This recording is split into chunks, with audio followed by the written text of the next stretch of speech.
Estás escuchando Permanencia Involuntaria con Fausto Ponce.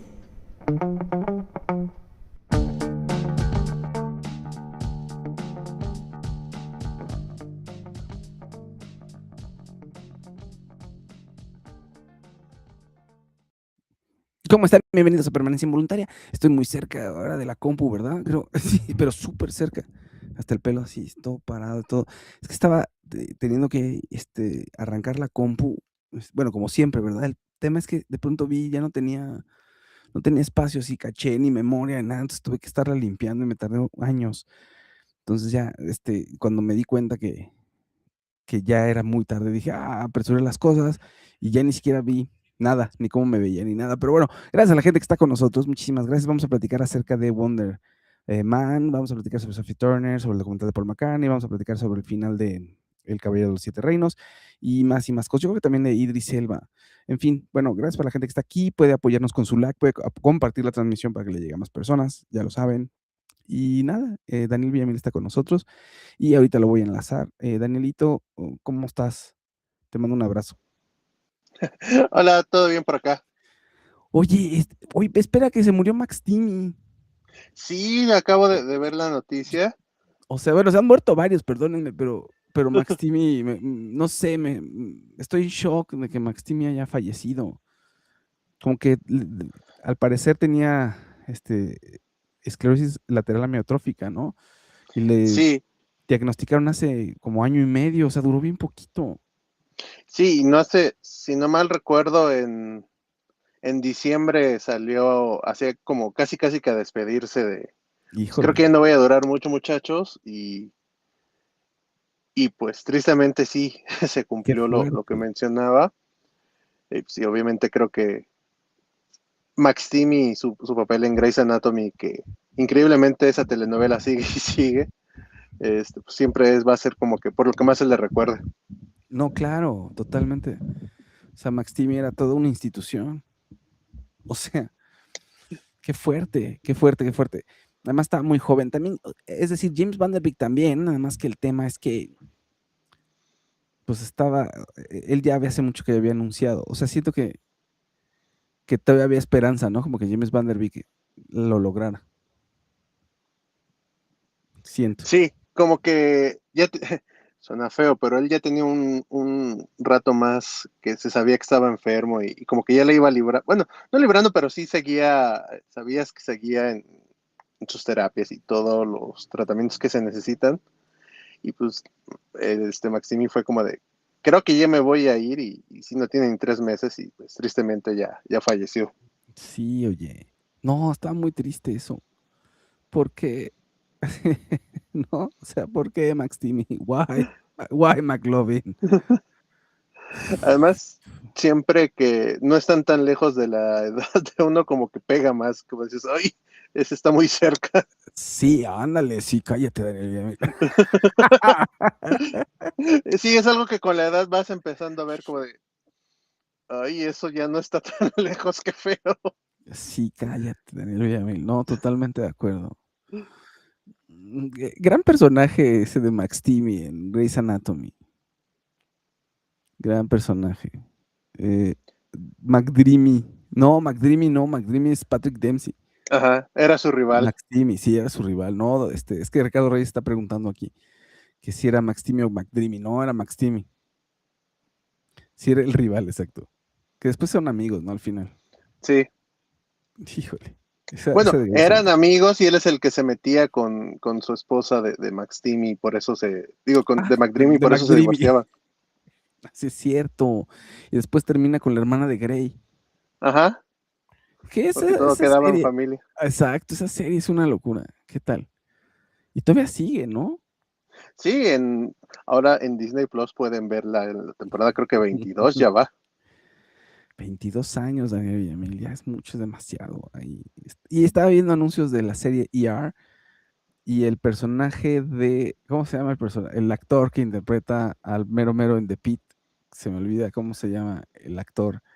El único que sí duró toda la serie. Bien jovencito, sí, el único que sí duró, pero todos también se iban muriendo, iban cayendo como moscas ahí.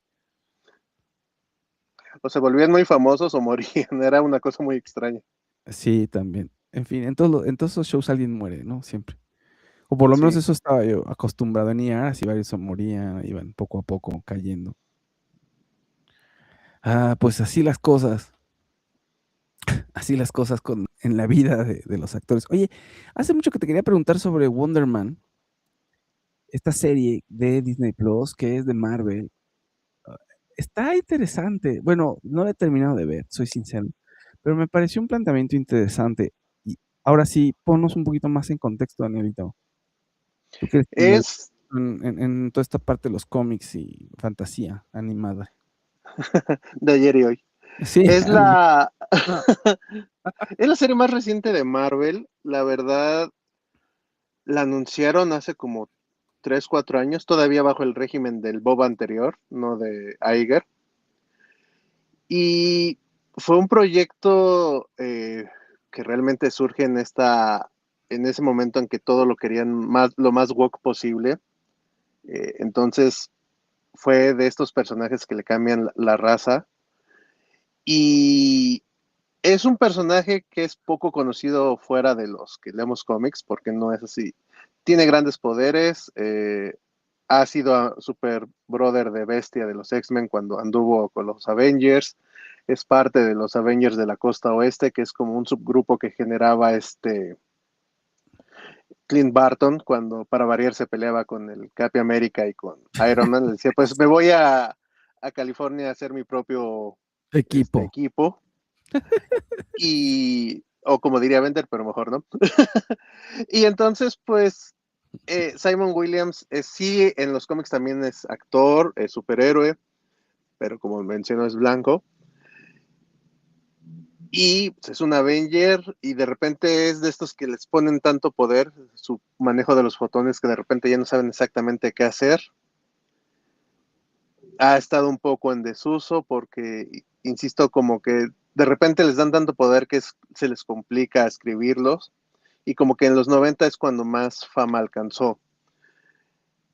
Anuncian esta serie, hacen el cambio de cast, que el actor que lo interpreta es a quien vimos como Black Manta en las películas de Aquaman con Jason Momoa, que es muy buen actor, y rescatan esta extraña versión del mandarín que inventaron para Iron Man 3, interpretada por Ben Kingsley. Sí, sí. Entonces era como todo mal, personaje yo diría clase C, eh, cast walk, el personaje de Ben Kingsley que no deja muy buen sabor de boca en Iron Man 3.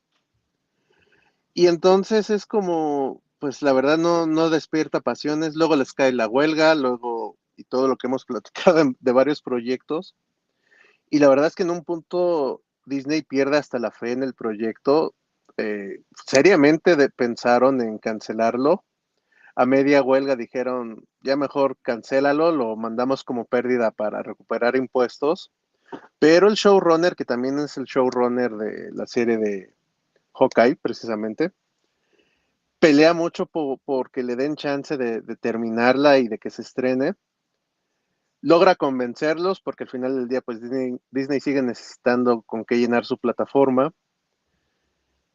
Y, pero siguen sin tenerle fe al proyecto y entonces aplican la misma que con la serie anterior a Daredevil Born Again, la de esta Maya, si no me recuerdo el nombre, que fue los 4 o 5 episodios de una serie que originalmente era de 8, la sacan en un solo día, o con Marvel Zombies, o todos estos proyectos a los que no les tienen fe, que pues ya sácalo todo en un día y a ver, y que sea lo que Dios quiera, o Iron Heart, que es otro ejemplo.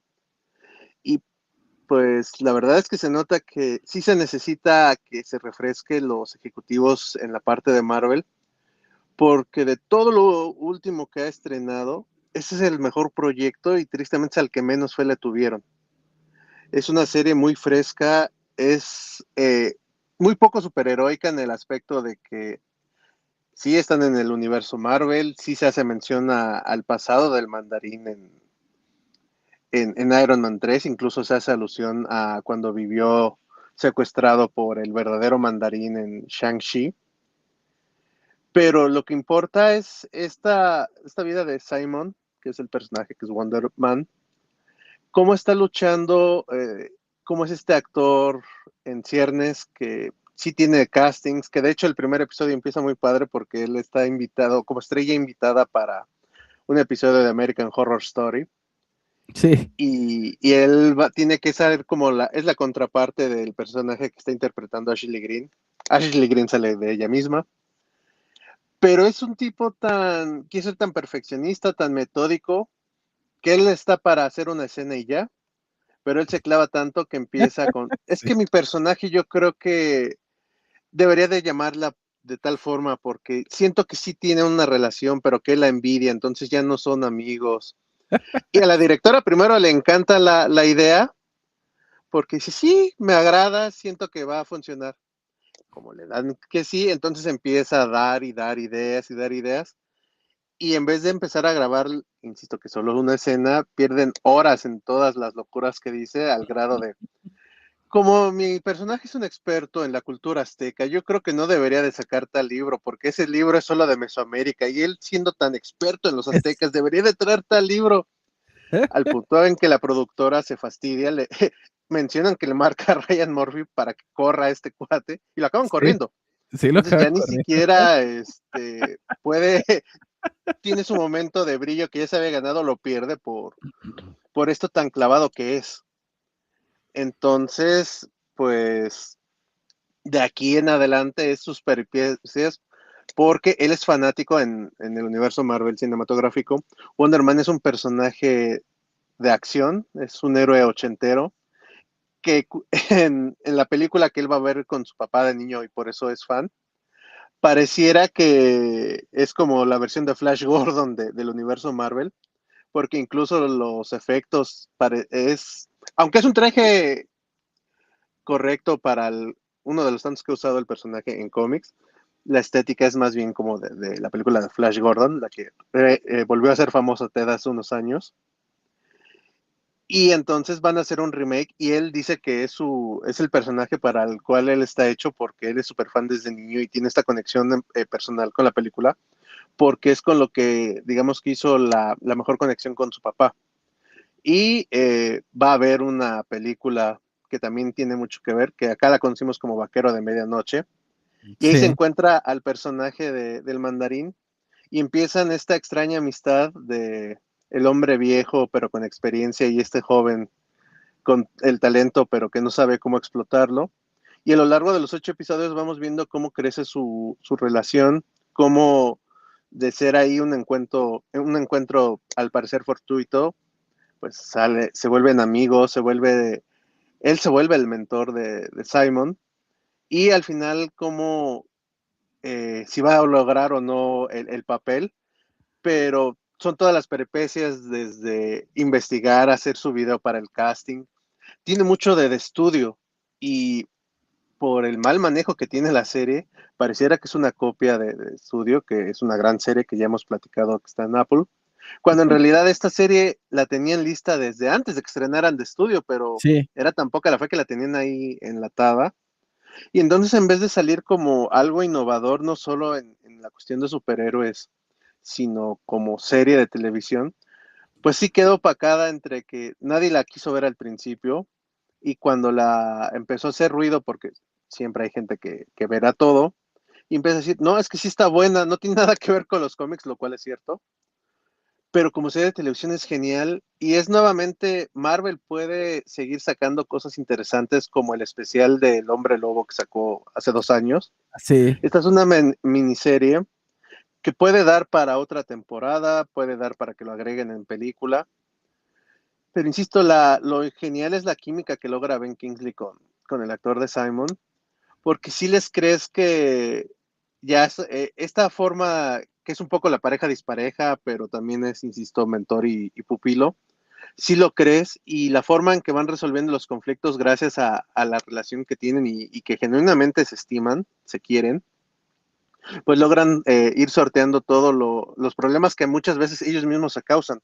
Y la forma de conectarlo con, digamos, el universo a mayor escala es que el Departamento de Control de Daños, que fue al que conocimos en la primera de Spider-Man, que son los que limpiaban todo y que luego son los que arrestaron a Peter en su última película, que andan sí. persiguiendo a Kamala en la serie de Miss Marvel, anda atrás de Simon porque ahora pareciera que ellos van a jugar en el papel de los creadores de los Centinelas en el universo Marvel, porque tienen toda la tecnología de Stark, no olvidemos que la confiscaron en la última de Spider-Man, y empiezan a cazar a estas personas con poderes, si hace mucho eco a lo que haría Peter Gairich en los X-Men, de andarlos Sí, persiguiendo, porque tienen poderes y ya los ven como un peligro, y ellos son los que manejan la prisión donde está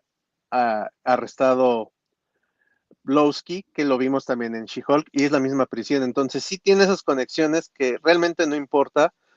Yo les recomiendo la serie. Si eres fan de Marvel, la vas a disfrutar un poco más, pero en general creo que esta sí es una serie que es para gente que en su vida ha visto algo de Marvel.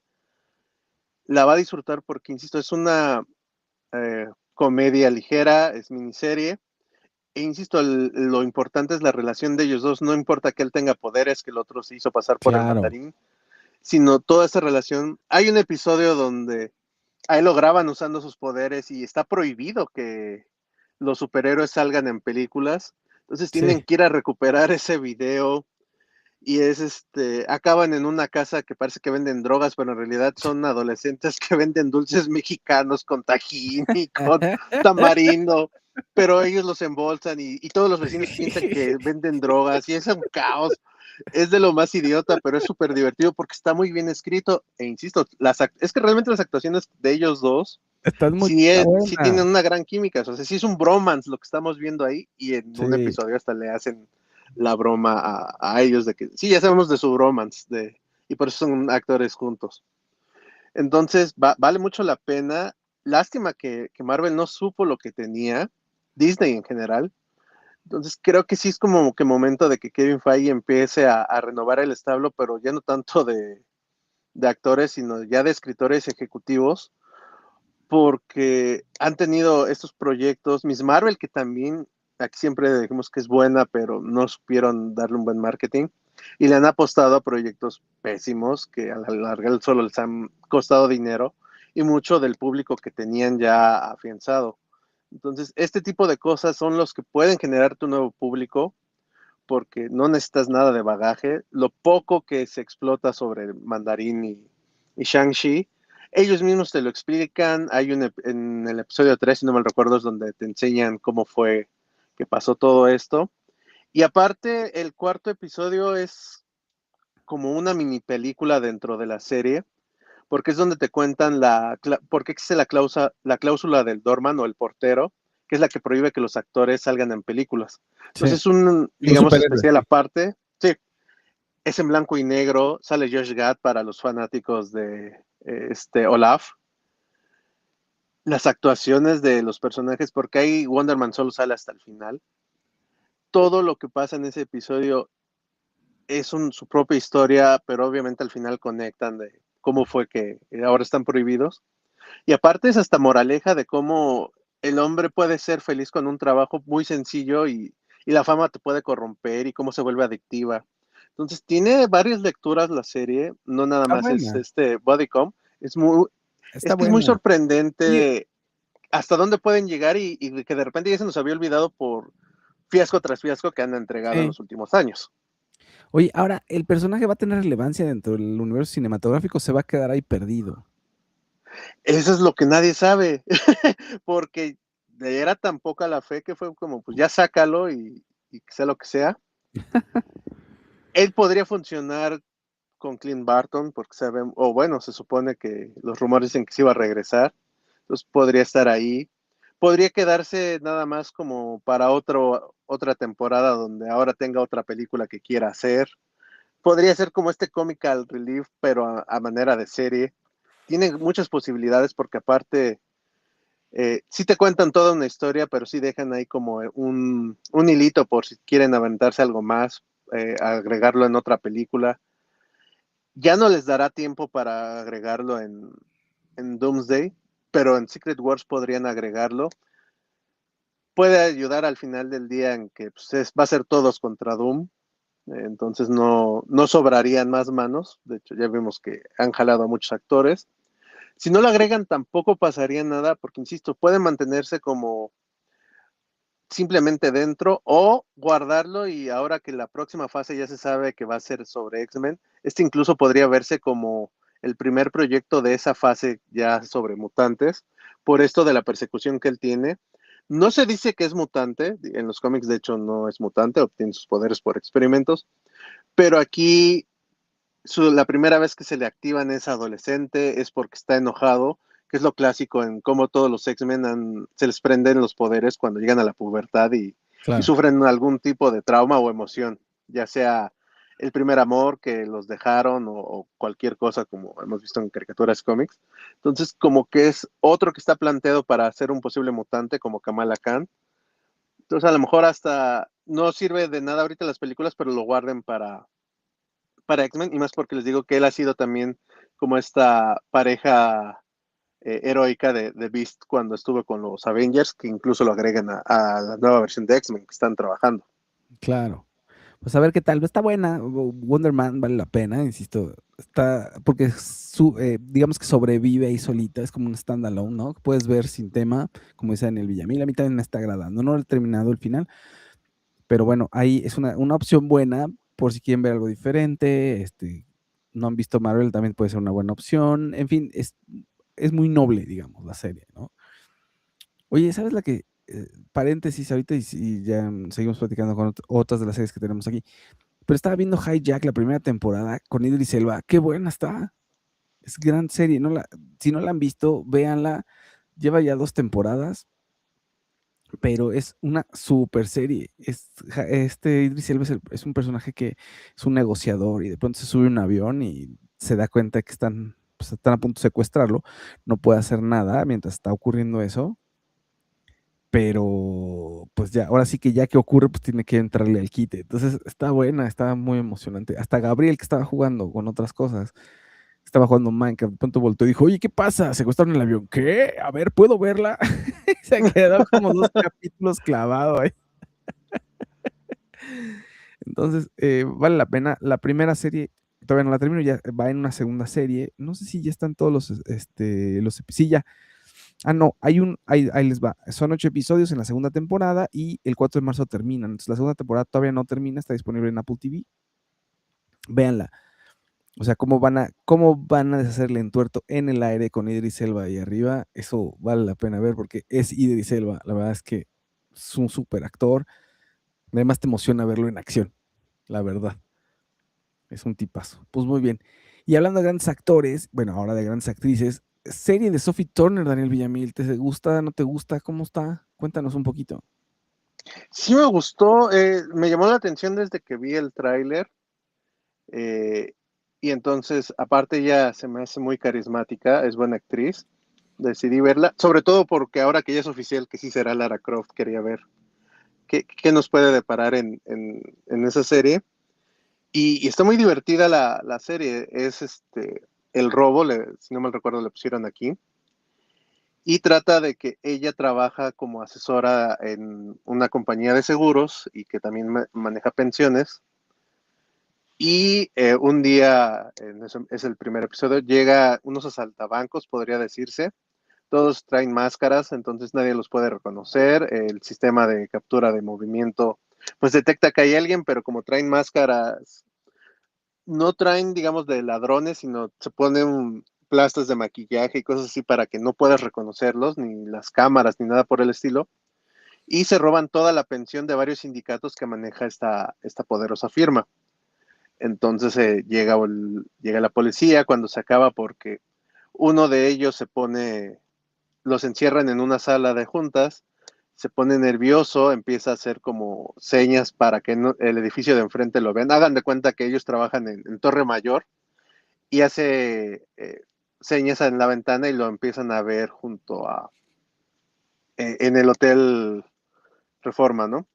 Entonces llega la policía, los ladrones sí logran robarse el dinero, pero tienen que huir y acaban golpeando a 2 o 3 de los que están ahí trabajando. Sophie ayuda a que no maten a su compañero porque le piden que él haga una transacción que solamente su área puede hacer, pero este tipo se quiebra y empieza a llorar porque se espanta mucho.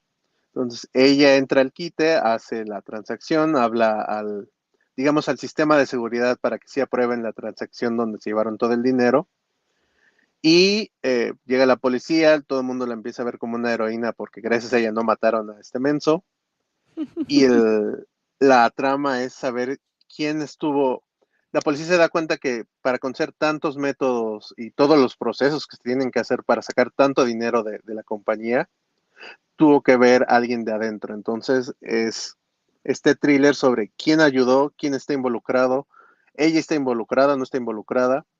Y es un misterio bastante divertido.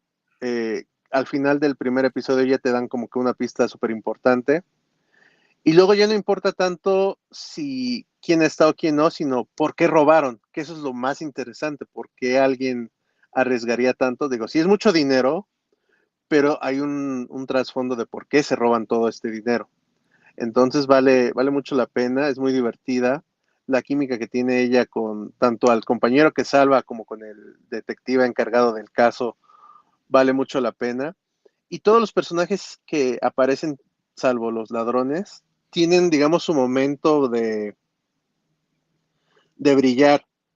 Hay un episodio que se enfoca un poco más en su compañero, durante la serie vamos viendo por qué este policía fue escogido para este caso, porque tiene un pasado turbio y alguien ahí quiere explotar esa debilidad que tiene este poli. Su compañera, que es como su subordinada, pero también está ahí siempre con él, también tiene su momentito. Entonces, está muy bien balanceada la serie, las escenas de acción valen mucho la pena y sobre todo, sí te mantiene entretenido, tiene uno o dos giros de tuerca que sorprenden, que eso se agrada.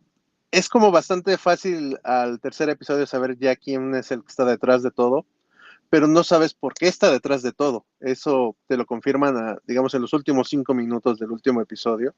Entonces está como muy padre en ese aspecto. Y sí mira, creo que sí lo va a hacer muy bien de Lara Croft. Entonces, eso Sí, también inspira a seguir la carrera de ella. la verdad que sí, la verdad que sí, suena interesante el proyecto. Bueno, ahí está El Robo en Amazon Prime. Fíjate que yo, cambiando de tema y antes como preámbulo para el tema de los documentales, estaba viendo Soy Gordon Ramsay en Netflix, que es un documental de Gordon Ramsay de un poco de quién es él detrás de la cocina. En la víspera de que levantó un proyecto enorme en un, ¿cómo se llama? En un landscape, como le dice, bueno, en un edificio en Londres, y es un proyecto de varios restaurantes. Entonces, durante un año lo van siguiendo las cámaras de Netflix y te van presentando más al ser humano. Ahora, bien, o sea, está vivo, está todo en familia, pues hay cosas obscuras que no te van a enseñar, ¿no? Pero está padre verlo en otro ámbito y te cae bien el tipo. Creo que esta parte como de sujeto duro y les habla fuerte a todos los trabajadores, es esta fachada que se pone, ¿no?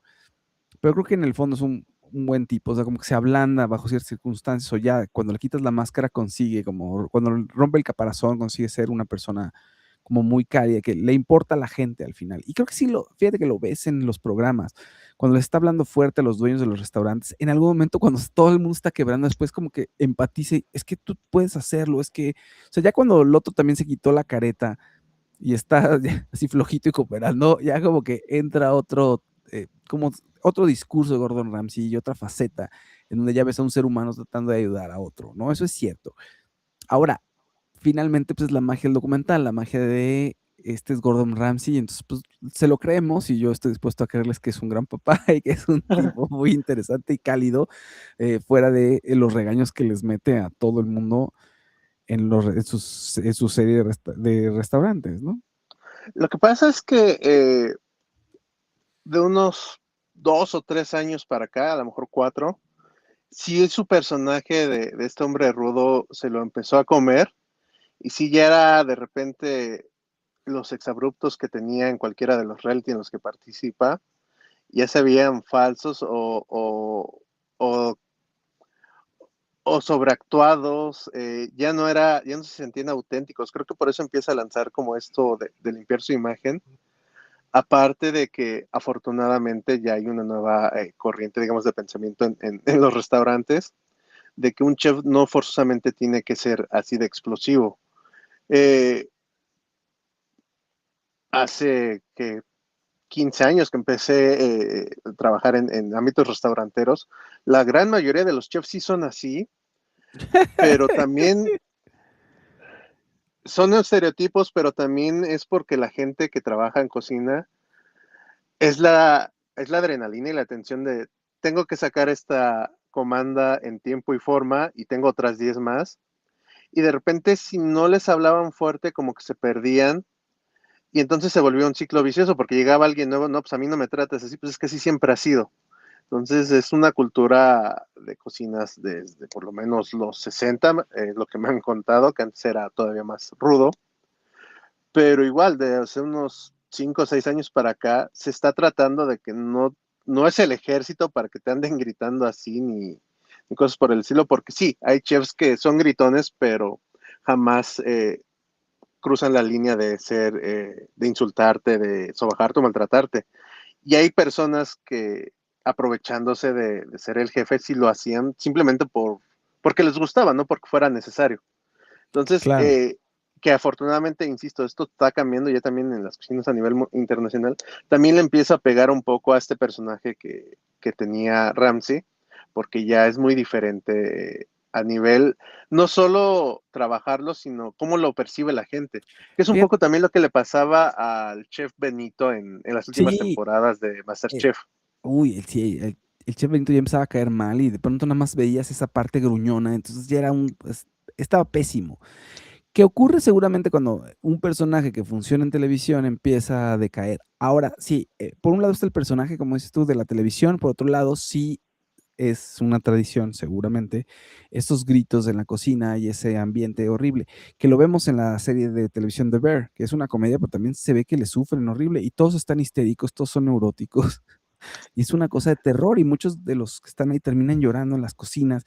No, no, es una cosa de locos. No sé, en México funciona distinto, digo, tú lo sabrás mejor. Lo que pasa es que en las series, los restaurantes que tienen son restaurantes que todos los días están llenos, entonces las citas las tienen a un mes, 2 meses, o sea, ya ellos por adelantado tienen varios meses ocupados. Entonces es un fenómeno que aquí en México no ocurre, porque aquí vas y es muy raro en un lugar donde no haya, o sea, en algunos haces reservación en días muy complicados y en algunos muy, muy, muy grandes, pues podrás encontrarte con que si vas ese mero día no hay espacio, pero es muy raro, ¿no? O sea, funciona totalmente diferente.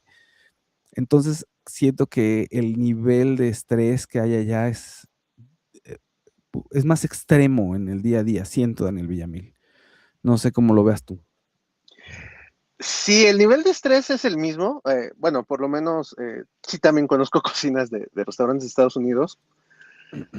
Lo que cambia un poco es allá la cultura que empieza a llegar aquí también de esto de estrellas Michelin y las reseñas y todo eso, lo que genera más estrés por allá. Allá sí es muy importante qué dice Google de ti, qué dice Jeeps, qué dice, bueno, todas este tipo de plataformas, cuántas estrellas tienes, y ya los foodies, que allá son todavía más extremos que aquí, como en el episodio de Homero cuando es crítico de comida, sí es lo que genera el estrés allá. En cambio aquí la mayoría de los restaurantes, el estrés empieza porque si eres de desayunos, a las 10 de la mañana es el rush, es la camotiza, como se les dice, y es donde todo el mundo está histérico porque llega de sopetón 20 omelets o 2 órdenes de hot cakes y de repente las cocinas no están diseñadas como debería de ser, entonces tienes que andar corriendo.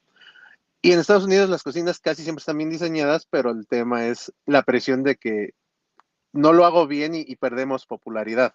Claro. Entonces son niveles de estrés Difere iguales, los motivos es lo que cambia. Okey, claro. Aquí ya empieza a surgir un poco desde que ay, se me olvidó el nombre del chef súper famoso que tiene sus restaurantes en Polanco.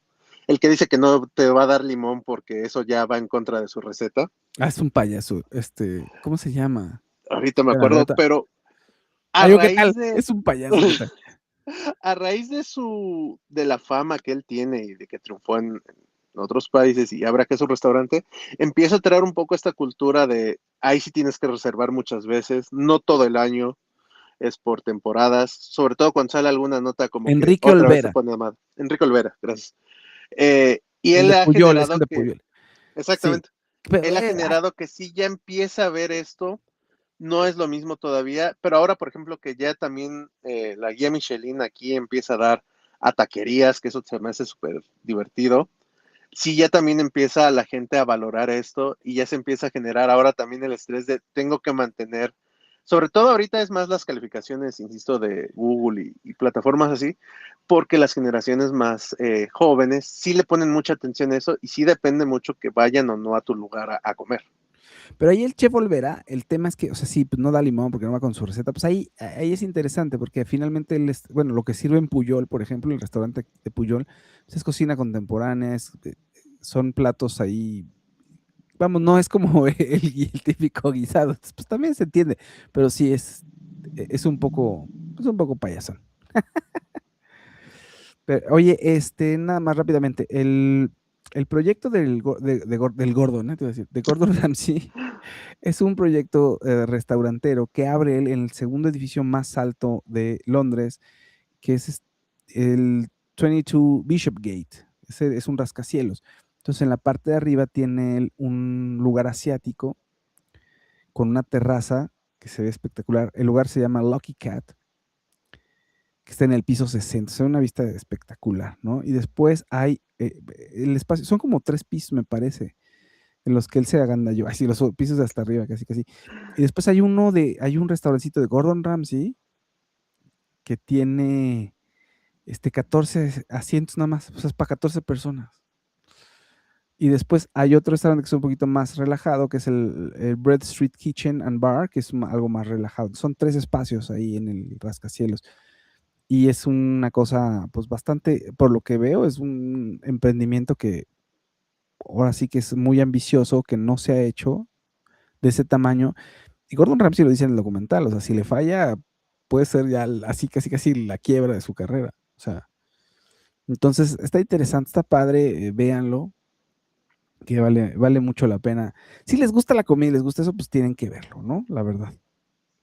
En fin, pues eso, Daniel Villamil. Nada más antes de que me ataquen, Enrique, la comida del Puyol exactamente cómo se cataloga?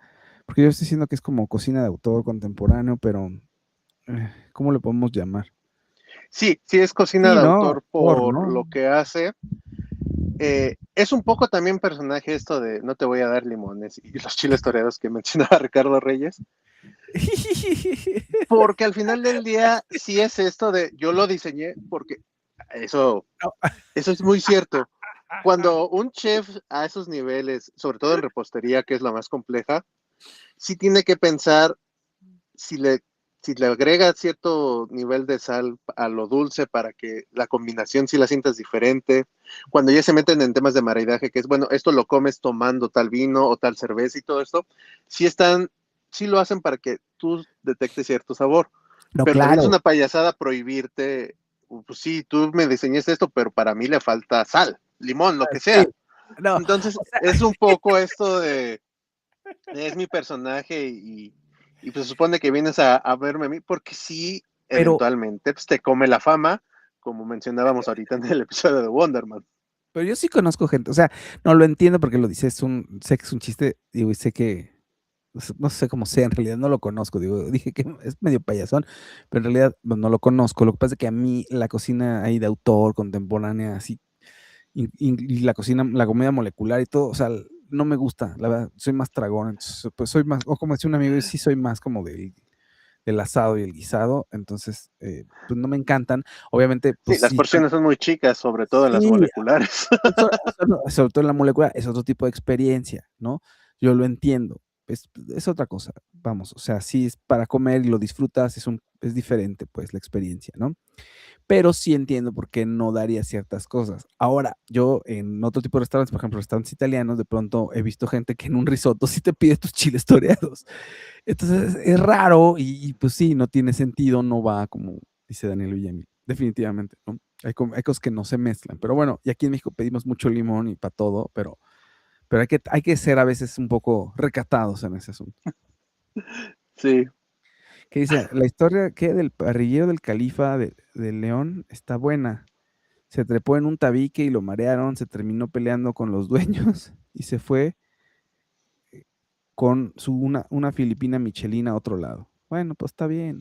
Sí, ya abrió su propio local, eh, pero por ejemplo el Califa mantuvo su estrella, aunque ya no está él, entonces sí, Sí, porque, obviamente importa mucho, pero la estrella también es por servicio, es por la calidad del claro, producto, entonces pieza fundamental, sí, irreemplazable, pues ya vimos que no.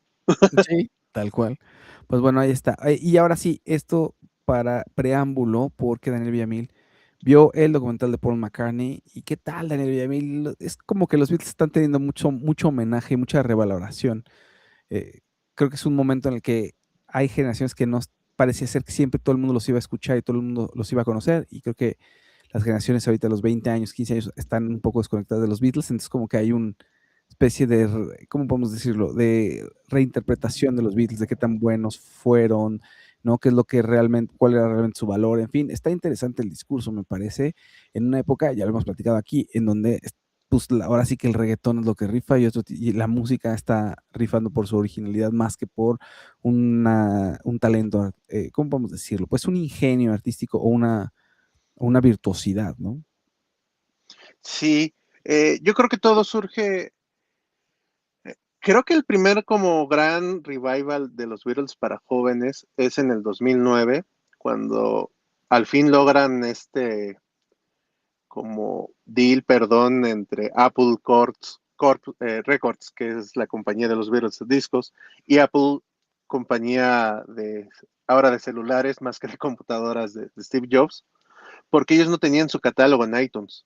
Y es en 2009 donde al fin logran este acuerdo de, sí, cada quien vamos a mantener la marca, pero vamos a ser muy delimitados en qué, pero ya nos perdonamos, Beatles ya pueden, fans de los Beatles pueden comprar sus discos en iTunes. Ellos sacan la versión remasterizada de sus discos en un box set muy bonito en negro, en estéreo, y uno mono para los más puristas y por vender como siempre 2 o 3 veces más el mismo producto. También lo sacan en LP y aprovechan este momento para sacar el Rock Band, que era el juego de moda en esa época, pero Claro, sacan la versión especial de los Beatles. Y eso es como que la primera vez que yo soy fan desde niño por mi papá, y siempre que iba algo relacionado, incluso la primera vez que veo a Paul en el Palacio de los Deportes, pues, yo estaba acostumbrado a verme a mí como el más joven de. Y cuando sale Rock Band al año siguiente viene Paul al Estadio Azteca, y es la primera vez que veo no solo gente más joven, sino veo niños y se saben las canciones y se las sabían gracias a Rock Band. claro. Entonces, ese es como el primer, insisto, este revival que ellos tienen.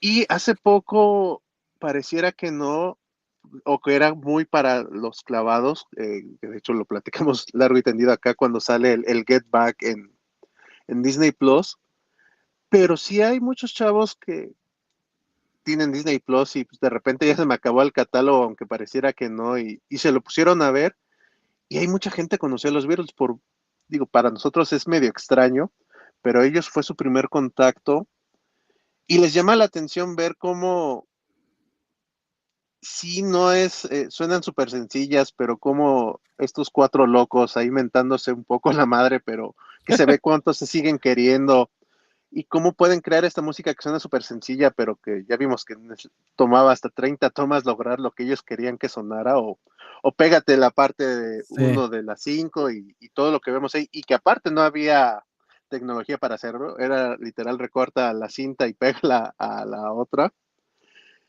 Y curiosamente este documental que se llama Man on the Run, es un buen juego de palabras por Man of the Run, on the Run, es digamos la secuela directa de Get Back, porque de hecho empieza con, digamos, la historia de los Beatles en 5 minutos mientras escuchamos The End.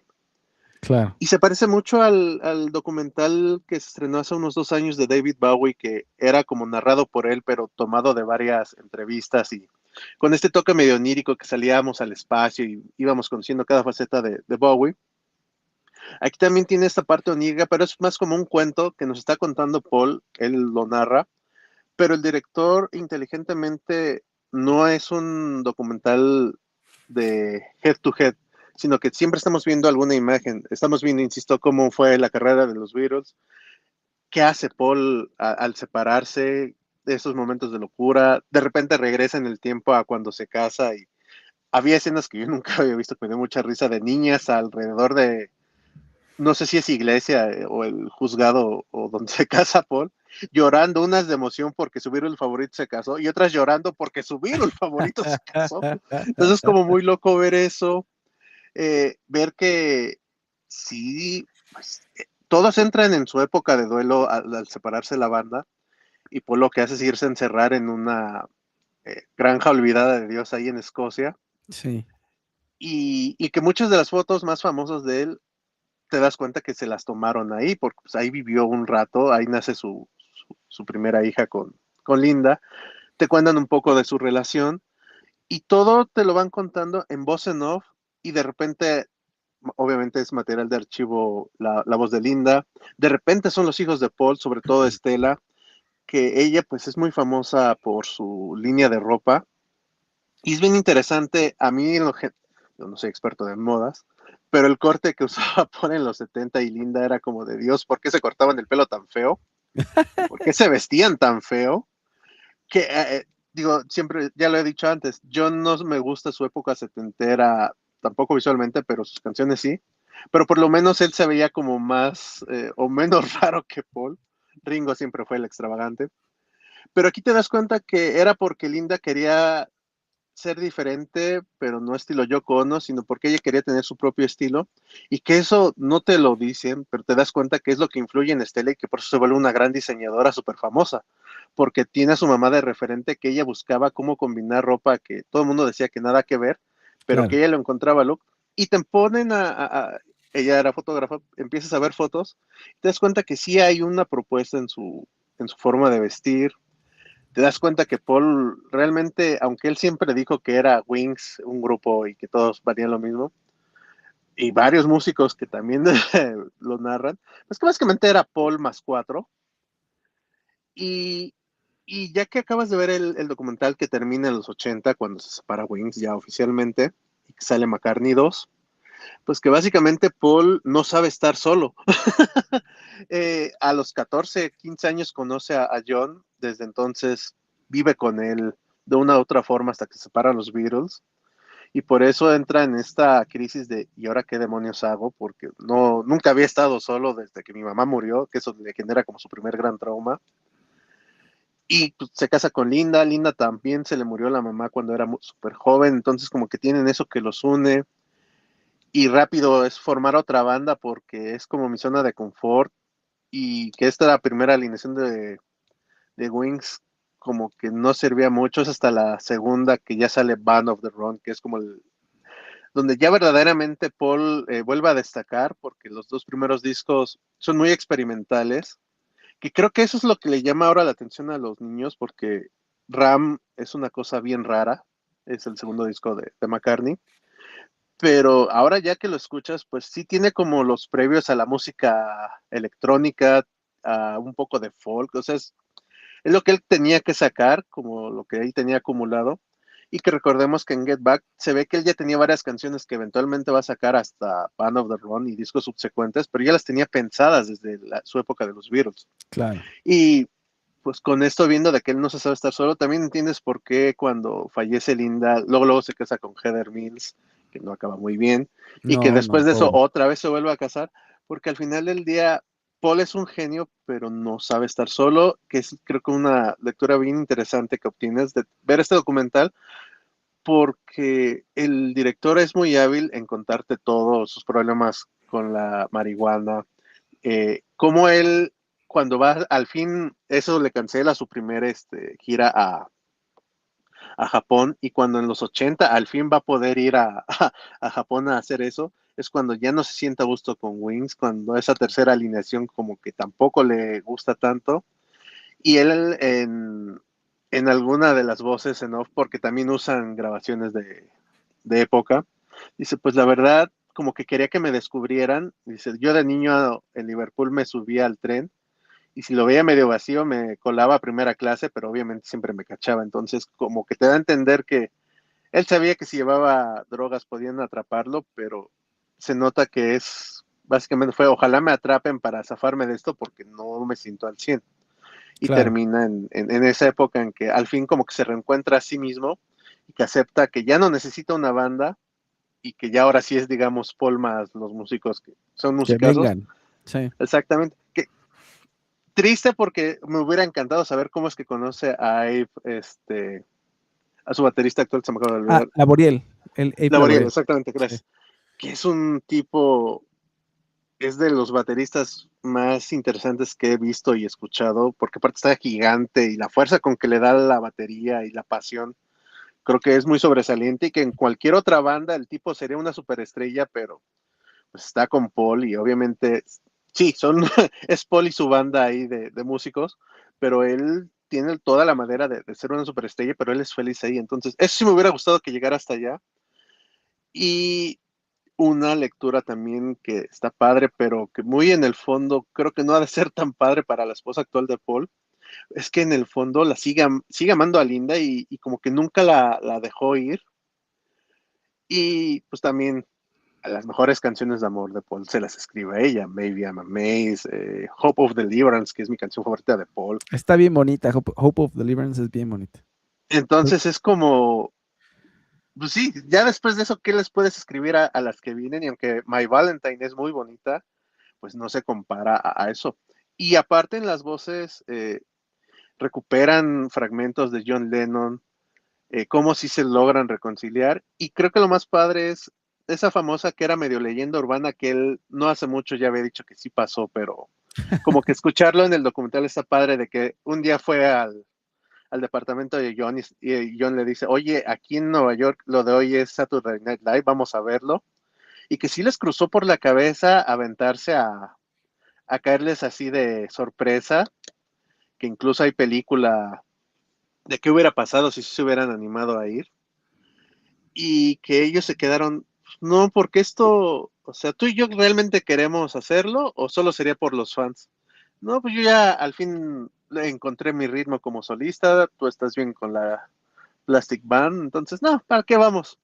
Pero, insisto, es como dentro de cómo vas viendo cómo se recupera esa relación que ya habíamos visto atisbos de John Get Back, pues está muy padre y sobre todo que Sean Lennon participa en varias partes del documental y los dos momentos, mis dos momentos favoritos del documental y que son de él, dice, es que mi papá era muy explosivo y era muy duro. Dice, Paul también, dice, pero Paul se ve más tierno y es más amable, por eso la gente no se da cuenta, pero los dos eran iguales y por eso en el momento en que se andaban peleando y aventándose frases en canciones, pues como que la gente sentía más ruda a John, pero, dice, pero eran iguales. O sea, los tipos se amaban y se conocían desde los 15 años. Entonces, que Claro. lo diga el hijo de John se me hace muy padre. Y al final también, cuando en esa famosa entrevista que agarran a Paul como todo oído de preguntándole, oye, ¿ya te enteraste que se murió, que mataron a John? Dice, muchos lo criticaron por frío, ¿no? Dice, no, yo lo conozco, dice, véanlo, está sufriendo y que no acaba de aceptar que pasó esta tragedia y que nos lo quitaron. Y sí, ya con todo el contexto, porque siempre se me hizo como muy raro, más porque antes de que lleguen a esa entrevista y que Sean nos narre ese pedazo, no me acuerdo si es Estela o la otra hija de Paul quien narra. Sí, yo me acuerdo perfecto que acabábamos de ir el año pasado a cenar y estuvimos como en familia con John en su departamento y de repente estamos en la granja, le marcan a mi papá y dice, nunca lo había visto romperse así, deprimido, dice, no lloró, pero que se queda así como en shock de cuando le dan la noticia, dice, y se salió ahí con las ovejas y se quedó, dice, nunca lo he visto así, espero nunca volverlo a ver así, casi casi. Y luego pasan la escena esta y Sean nos dice, pues es que él actuó igual que yo, no podíamos creer que nos lo hubieran arrebatado. Entonces, como documento para fan de los Beatles está muy padre. Haberlo visto en el cine es como esto de ver un concierto y que la gente de repente empieza a cantar las canciones cuando salen esa buena vibra, los chistes que evidentemente si eres fan vas a entender, es como ese gran plus. Y aparte, al final tiene como su escena post créditos, que es una mini entrevista que le hace el director que le hace a Paul, que le enseña vestuario que recopilaron de todo lo que te van mostrando en el documental, y se prueba un saco y todavía le queda a Paul, no le cierra, dice, pero mira, todavía entro en esta cosa. Un robot que usaban la gira de los 70 también lo restauraron y ahí anda. Y al director se le sale lo fan, lo cual aplaudo, porque le dice, pues mira, aquí hay un piano y no sé si me pudieras tocar 1800, que es de mis favoritas. Y pues bueno, ahora le va. Ujú. Se la empieza a tocar y de ahí corte a él tocándola vivo en los 70 con Wings. Suena Ah, mira. increíble. Y de repente dice, y pues ya que andamos aquí, no sé si me pudieras tocar mi favorita, que es Maybe I'm Amazed. Y nuevamente empieza él a tocarla y se va, hacen el corte a una versión en vivo igual con Wings. Y es espectacular y ahí cierra, ahora sí, definitivo el documental. Lo van a estrenar en Amazon, si no mal recuerdo, en 2 semanas, pero se supone que solo hoy iba a estar en cines, sin embargo tuvo tanto éxito que abrieron otra fecha para el 22. Si son fans lo recomiendo, pero sean fans de los Beatles, sean fans solo de Paul, que eso es como también interesante que en Estados Unidos y en México mucho es irlo a ver porque nunca vimos a los Beatles Sí, o duró muy poquito y es lo que puedo ver, pero que Wings sí le generó una nueva audiencia de chavitos setenteros, evidentemente, ya no lo son ahora, y que como sí logró que era como su meta de poder volver a tener una banda y empezar desde cero y volver a pegar con algo y lo logra. Insisto, al final del día siempre va a ser Paul y los que estén, pero logra su meta que era esta. Y si son fans simplemente de la música en general o son músicos, también tiene esos atisbos de cómo va creando, de cómo iba tocando, cómo cuando decide que le dice a Linda que está en la banda con él, empieza a enseñar a tocar el piano porque dice, pues yo soy fotógrafa, no sé nada de esto. Y las críticas que también recibió porque si no cantaba muy bien Linda, pero tenía ahí su carisma. Y entonces, insisto, si eres fan de los Beatles o de Paul, te va a encantar. Y si eres de la música, también por todo ese detrás de cámaras de cómo una banda trabaja, cómo andan en gira. Entonces funciona a muchos niveles. E insisto, si les gustó Get Back, esta es como la secuela directa. claro. Oye, ¿qué te iba a decir? Hay una anécdota muy bonita de Carl Perkins, el cantante Carl Perkins, que estaba trabajando con Paul McCartney en Tug of War, me parece, en ese disco, y era en 1981. Y entonces llegó y le dijo, mira, es que yo tengo esta canción, entonces me gustaría que la grabáramos, mira, te la voy a enseñar, se llama My Old Friend. Y era, pues es una despedida de un viejo amigo, pero al parecer no había podido enfrentar el duelo Paul, entonces se la toca a él y se la toca a Linda en ese momento. Y hay una frase que dice, won't you think of me every now and then, my friend, o sea, vas a pensar en mí de vez en cuando. Y entonces se pone muy mal Paul y se va y se pone a llorar. Entonces Carl Perkins se saca de onda, dice, pues estaba yo súper apenado, pues ¿qué hice, no? Entonces le dijo, Linda, es que no ha llorado la muerte de John. Y resulta que cuando la última vez que lo ve a John Lennon en Nueva York, va y le cae de sorpresa. Entonces John estaba con su bebé y le abre, pero pues, me hubieras avisado antes de venir porque está muy complicado. Y como que todo se complica, entonces no termina siendo un buen encuentro porque pues no podía recibirlo bien John Lennon. Entonces termina yendo, Paul y Linda se van, ¿no? Pues bueno, nos vemos, otro día, y que las palabras de John son, piensa en mí de vez en cuando, think of me every now and then, my friend.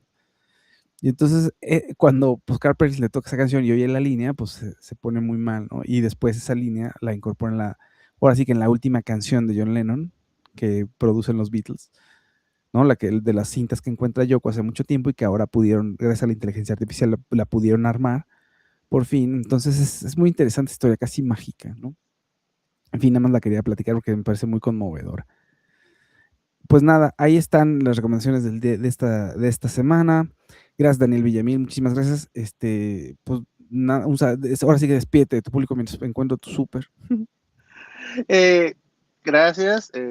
Ahí están las recomendaciones. Insisto, en verdad, vayan a ver al de Paul en el cine que les quede cerca, porque sí es una experiencia más padre cuando hay más fans, porque sí es lo más parecido que hay a un concierto.